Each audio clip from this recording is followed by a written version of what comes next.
This cannot be a projector. You've got to be kidding me.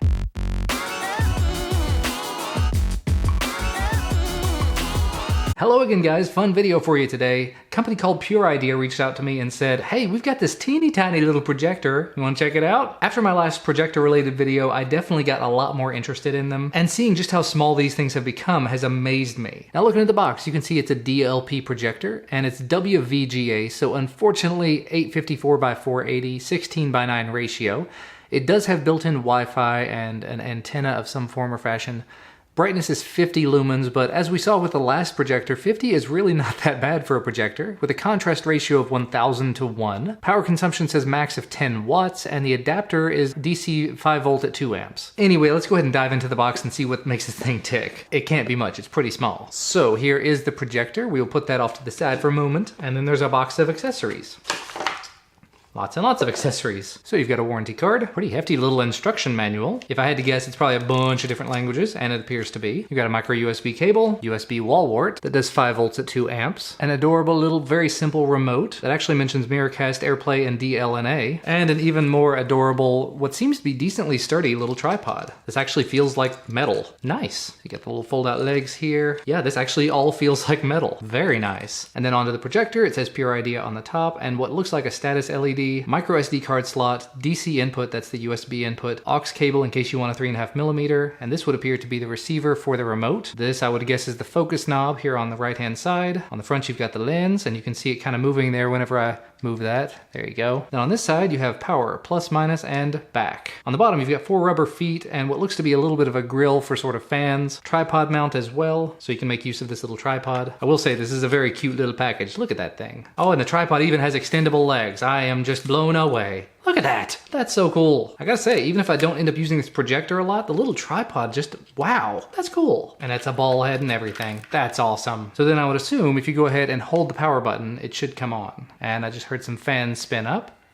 And you can see it is showing a screen there. It says Puridea. You may actually be able to hear that fan too. It is a little bit loud. And then on the top you can see the status LED here. It is blue, but that came up very quickly. Just looking at the wall, it says setting, language is English. You've also got a couple of Chinese languages as options. It says the battery is about halfway full, so I probably ought to give this a charge. I'll get everything set up and move the cameras around, and we'll take another look at it here in just a second. And we are back. Here's what the default interface looks like. I went ahead and charged it for a little while and went through the very initial setup where basically you pick out the language. But as you can see in the upper right hand corner here, this is the battery indicator. So it was full when I plugged it up about 10 minutes ago. But just taking a look around here, you can see we've got options for iOS and Mac, Android, Windows, DLNA, Wi-Fi, settings, and then micro SD. So these are some of the options you can do in terms of connecting to it. Under settings, you've got Wi-Fi settings, your brightness, you can do online upgrades to it, change the rotation of the screen in case you're mounting it upside down, change the language, do an AirPlay switch and get more info about the device. And then basically all the rest of them are, if you have whatever device this is,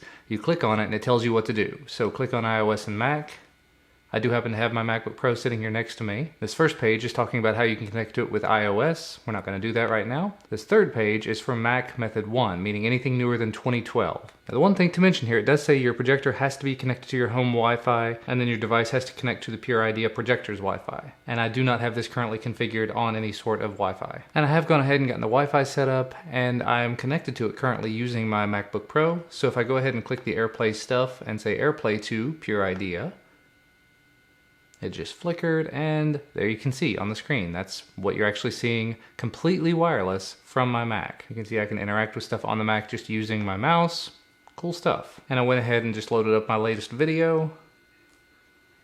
And actually the playback does not look that bad. I kind of figured it was going to be a little bit choppy. It's a tiny bit choppy because again it is going completely over Wi-Fi, but it could definitely be a lot worse. Anyway, don't think I'm going to be playing a whole lot of video over Wi-Fi. Going back out. You can see we have the option to do this from Android. And actually just using the HTC 10 here, you can see it now. I clicked HTC Connect and then I picked Puridea here. This says it's a Miracast device and it is now showing it is connected to my device. And the refresh seems to be pretty decent on that. And from here, if I go into my videos again,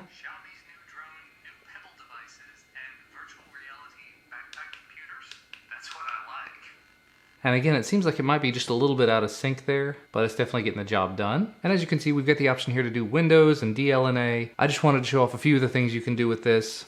We've also got micro SD down here, but I'm not going to go that deep into it today. I just wanted to show you a few of the things you can do with it. So far, initial thoughts and impressions on it. I love the fact that this is 100% wireless. You can't see it right now, but my hands are able to go 100% around this thing without touching any wires. That's really cool. The video playback, what you would actually buy this for, anything that you're going to be using on it wireless is going to have a little bit of a delay, meaning in my experience with it, it's not 100% in sync. And I decided while we're in here, we might as well take just a second, stick a micro SD card in there and see if it works. So I've got a couple of videos here just from a little action camera that I'm testing. And it is a decently wide angle image if I'm seeing it correctly in my little viewfinder over there. There you go, you can kind of see what it looked like there.